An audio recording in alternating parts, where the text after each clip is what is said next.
Bonjour, bienvenue. Alors dans cet épisode, nous allons parler d'un chapitre de la partie 5 qui est le fonctionnement d'un système de régulation. Et le chapitre abordé ici est la régulation de la pression artérielle.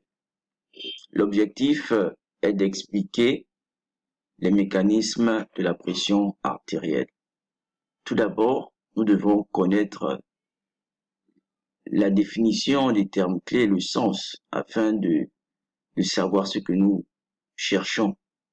Alors, comme définition, la pression artérielle, c'est une force exercée par le sang sur la paroi des artères. C'est une force du sang dans les artères. Alors, le sang circule avec une certaine pression dans les vaisseaux sanguins. Et cette pression-là, c'est ce que l'on va appeler pression artérielle. Elle s'exprime en centimètres ou en millimètres de mercure. Et la régulation, c'est le fait d'assurer le fonctionnement correct ou assurer la stabilité d'un système, maintenir la normalité d'un système complexe. Dans notre organisme, plusieurs mécanismes euh, ont lieu et la régulation vient ici maintenir le bon fonctionnement de ces mécanismes-là, ramener ces mécanismes-là à une normalité. Voilà de ce qu'est la définition de la régulation. Maintenant, nous devons connaître comment se mesure la pression artérielle. Vu que elle est une grandeur, c'est une grandeur, alors nous devons connaître comment elle est mesurée. Exemple, dans les milieux hospitaliers, la méthode directe est utilisée. Il s'agit ici de brancher une artère, un manomètre et un stéthoscope. Voici ici une illustration. Voilà comment ça se fait. Il y a le brassard gonflable qui est ici. Il est placé à 2 ou 2,5 cm au-dessus du pli du coude. Et ici, vous avez le manomètre qui va indiquer la valeur.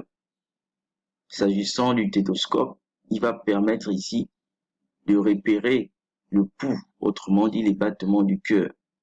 Alors, ce stéthoscope doit être branché sur une artère humérale.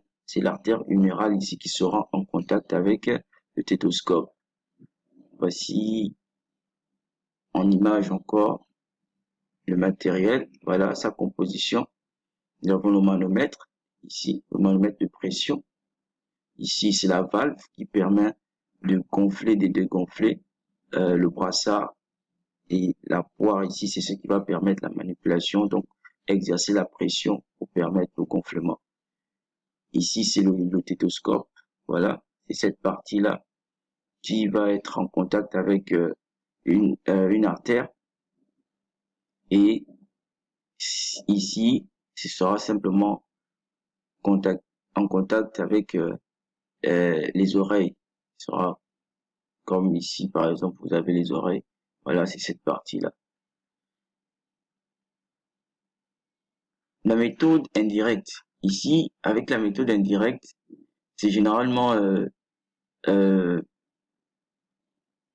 des outils automatiques qui sont utilisés. Comme ici, nous avons un brassard pneumatique automatique. C'est un tensiomètre ou encore, euh, voilà. Il s'agit ici d'exercer une contre-pression pour l'arrêt du flux sanguin.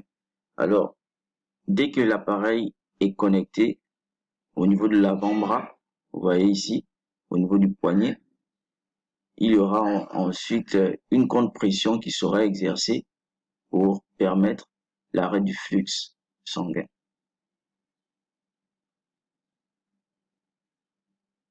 La pression maximale, deux types de pression, sont indiqués. Nous avons la plus grande qui ici il s'agit une pression systolique, donc qui correspond à la contraction du cœur, et ici la pression diastolique qui va correspondre au relâchement du cœur. Alors ici c'est en millimètres de mercure, nous avons 128 millimètres de mercure, ici 83 millimètres de mercure. Si on essaie de ramener ça en mètres de mercure, on pourra dire ici nous avons 13 mètres de mercure sur 8 mètres de mercure.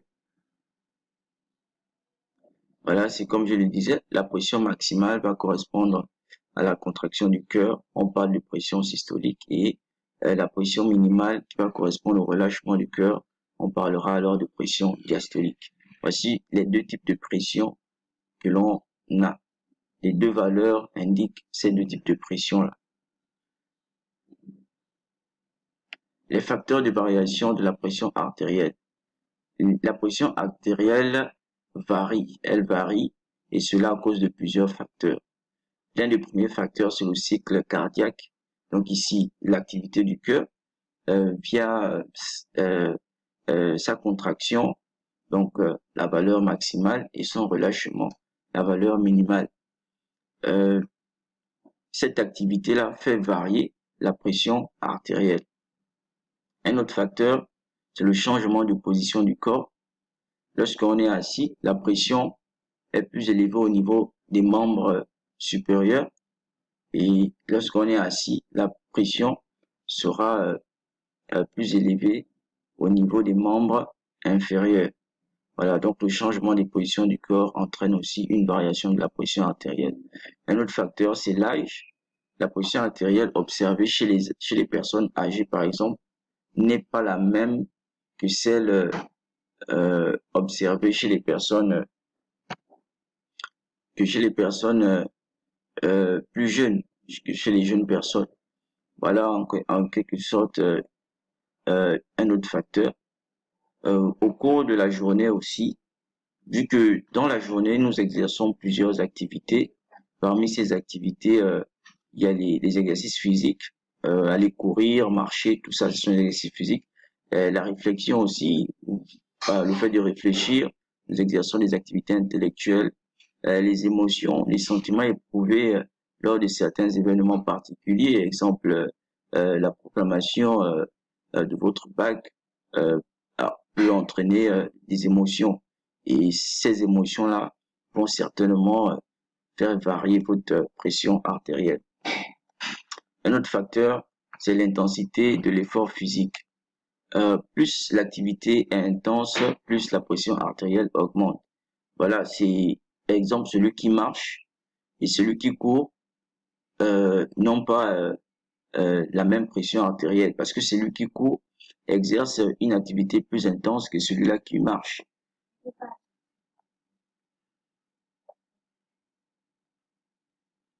Maintenant, la tension qui est dite optimale, donc la tension qui sera dite normale, et la limite acceptée, parce que à partir d'une certaine valeur, la pression artérielle, la valeur de la pression artérielle peut représenter un danger, et c'est pourquoi nous avons une tension artérielle qui sera dite optimale et une autre tension qui sera dans celle qu'on va appeler la limite acceptée.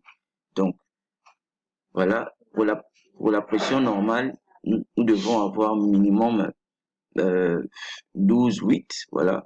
Exemple ici, 120 mm de mercure et 80 mm de mercure, ce qui va correspondre ici à 12 mètres de mercure et 8 mètres de mercure. Ça, c'est ce qui concerne la tension artérielle optimale. Autrement dit, la valeur normale, là où il n'y a aucun danger.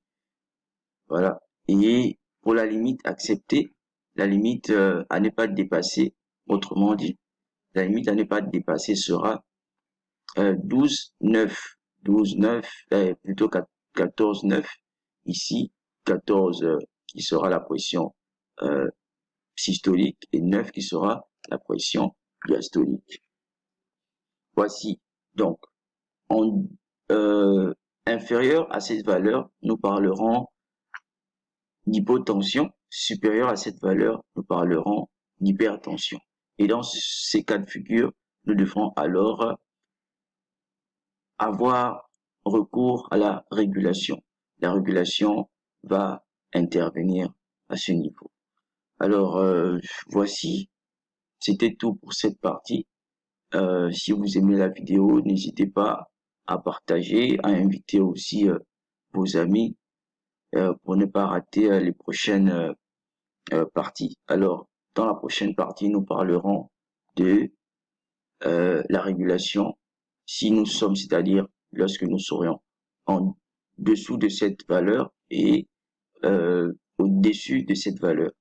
Voilà, merci de votre attention. C'était Locaridas. C'était Locaridas.